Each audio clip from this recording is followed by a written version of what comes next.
Šta ako vam kažem da je svet valuta već promenjen, a vi to još niste primetili?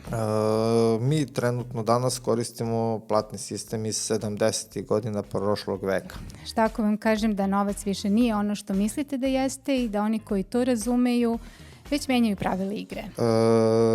Nekada je internet bio varka, kao što danas se pominje kripto, onda su naišle reklame. Sad naravno neko je društvene mreže iskoristio za to da gradi posao, gradi brendove, da se reklamira, da plati reklamu i tako dalje. Neko da gleda ko šta radi.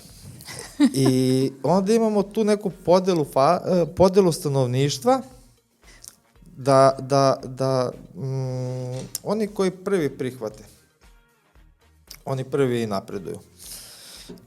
I kada živimo u internet eri, gde mi za deo sekunde komuniciramo sa Kinom, SAD-om, bilo kojom tačkom na svetu, da li mi to stvarno moramo da plaćamo usluge ili proizvode tehnologijom iz 70. godina. Znači, ako već živimo u internet eri, nam je neophodan internet novac i tu je došao Bitcoin koji je svojom decentralizacijom dodao još dodatne slobode.